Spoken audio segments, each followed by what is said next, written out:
J'ai pas compris, monsieur. Aménager le territoire français pour répondre aux inégalités. Le territoire français souffre d'inégalités, que ce soit dans les domaines économiques, social ou d'accès aux équipements publics comme les hôpitaux. Des aménagements, c'est-à-dire des actions et des politiques mises en œuvre pour réduire ces inégalités sur les territoires, sont donc nécessaires. Prenons l'exemple de la ligne à grande vitesse Sud-Europe-Atlantique, qui est une ligne ferroviaire de 340 km de long entre Tours et Bordeaux, dont la mise en service en juillet 2017 a été lancée. Elle a mobilisé plus de 9000 personnes, dont 2000 embauches locales, et a nécessité la construction de 500 ouvrages comme des ponts. Cette LGV a pour objectif de faire Bordeaux-Paris en 2 heures au lieu de 3, et de relier ces espaces aux grandes capitales européennes, comme Londres ou Bruxelles, et ainsi de renforcer leur attractivité. Les acteurs, c'est-à-dire ceux qui sont intervenus dans ce projet, espèrent notamment que ce projet permettra l'implantation de nouvelles entreprises et que les entreprises locales auront plus de marché, c'est-à-dire qu'elles auront plus de travail, et aussi que le tourisme se développe dans la région. La LGV sera aussi un levier pour un grand projet urbain de 738 hectares, le projet Euratlantique, qui devrait se développer autour de la gare Saint-Jean à Bordeaux. Il verra la construction d'un centre d'affaires de rayonnement européen et l'utilisation d'un espace peu valorisé jusque-là pour en faire un quartier mixte socialement, bien relié au reste de l'agglomération et dédié à la fois au logement, au travail et aux loisirs. Tout ceci est prévu pour 2027. Pour financer les 8 milliards d'euros de cette ligne à grande vitesse, l'État s'est associé avec des acteurs privés. On parle de partenariat public-privé. On a donc la participation financière de l'État, une société qui se nomme l'ISEA, la SNCF, l'Union européenne et des collectivités territoriales comme le département. Ainsi, les inégalités sont nombreuses sur le territoire français. Paris et les métropoles régionales comme Nancy ou Lyon concentrent les activités et les richesses. Les régions littorales et frontalières à proximité de la mégalopole européenne sont elles aussi attractives et bien intégrées à la mondialisation.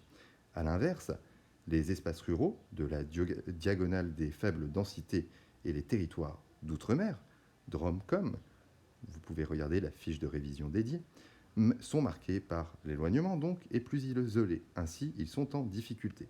Même dans les grandes villes, qui sont des espaces dynamiques, on trouve des quartiers en crise économique et sociale, avec un niveau de pauvreté 3 fois supérieur à la moyenne du pays. Ce sont les quartiers prioritaires.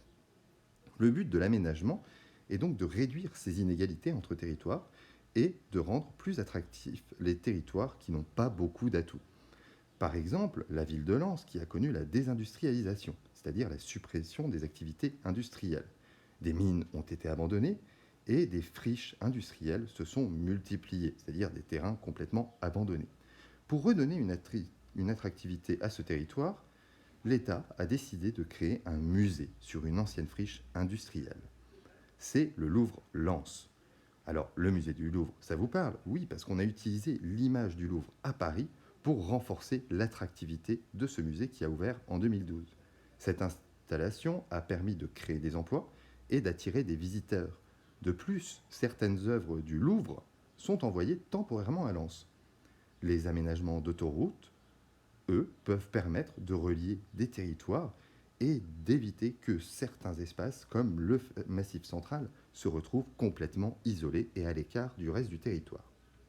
Pour faire tous ces aménagements, il faut donc des personnes qui interviennent et décident des constructions. Ce sont des acteurs de l'aménagement du territoire français. Et ils sont multiples. On a aussi l'Union européenne qui intervient dans le cadre de sa politique par des subventions aux régions défavorisées ou transfrontalières avec le FEDER, c'est-à-dire le Fonds européen de développement régional. L'État français lutte aussi contre les inégalités territoriales avec notamment une commission générale à l'égalité des territoires, CGET.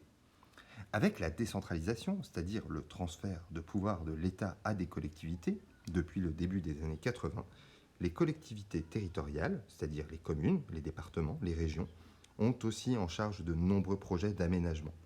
Enfin, les citoyens sont des acteurs de l'aménagement au travers d'enquêtes publiques qui sont lancées pour des travaux publics de grande ampleur, ou alors une participation à des aménagements. On peut par exemple citer les réunions citoyennes qui ont été organisées pour l'aménagement du quartier de la Croix de Metz et sa rénovation.